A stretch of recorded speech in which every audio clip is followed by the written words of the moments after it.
So a couple of weeks ago, maybe like a month ago, a management agency reached out to me to actually manage me as a content creator. Like a real deal, legit management agency. And if you ever try to do content, then you know you'll get these emails from these random ass companies that's not actually trying to manage you. I'm geeked, I'm ecstatic. I'm like, oh my gosh, finally the time has come. Like this is the ultimate goal for a lot of people that create content, to get some type of management, because that's where the money comes in and all that good stuff. So they emailed me, letting me know that they were in the market to sign more male creators. They've been watching my content. They like my content. They think I would be a great fit. In the email, she also sent me a list of creators that they manage, and I was familiar with a few of them. I would also like to know, no shade, I have the largest following of everybody that she sent me that they manage. And that's just a fact. So I emailed them back. We basically set up an intro call for them to basically let me know what it is they could provide for me. Essentially, the call was for them to persuade me to want to sign with them. That was the whole purpose of this fucking intro call.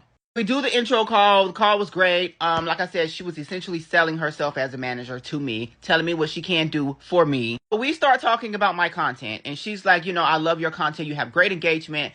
Like, I think your content would be great. I actually have a few brands right now that I know will want to work with you based off the content that you create. I'm like, oh my gosh, that's amazing. Because honestly, I was already skeptical going into the call because the people that she sent me don't do the same type of content that I do. So I was already worried about how I will be able to fit in with this management agency because I don't see anybody that does the same thing that I do. And I did raise that concern to her in the intro call, and she assured me, like, no, we have comedy creators that do what you do, that are on the same realm of content as you. I will actually send you over a list of those creators. So we close out the call, and essentially she lets me know I don't have to make a decision right away. I can wait a few days and think on it, but they would really love to have me on as a client because they think I would be a great fit. Words that came out of her mouth. So I did wait a couple of days before I made my decision, because I just needed to make sure this was a good decision for me to make. Like, I didn't want to just sign to something just because it sounded good. So I want to say I waited like 4 days, and then I did email her basically like, hey, I'm ready to move forward. I think this will be beneficial for the both of us.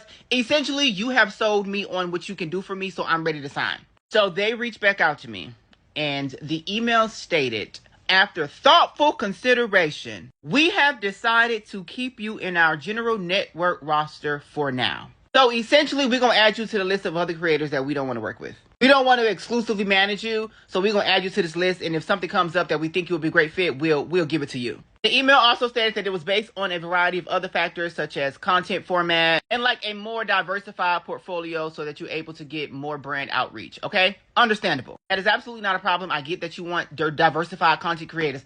I understand that. The thing that behooves me is that you reached out to me. I didn't seek you out. I didn't put in an application to be with your agency. You reached out to me, stating that you have seen my content, that you love my content, that you think that I would be a great fit. I'm not understanding how the content that you repeatedly said multiple times in that intro call that you loved, now all of a sudden it's actually not good enough.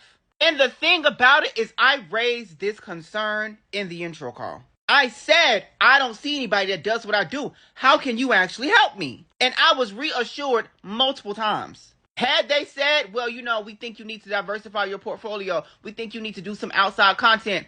I would have been fine if that was said initially. But don't wait until I say, okay, I'm ready to do it. And then say, actually, never fucking mind. Like, that's weird as fuck. And a few people were telling me maybe she went back to her boss and her boss was like, he's not a great fit. Even then, don't reach out to me if you haven't already consulted your boss.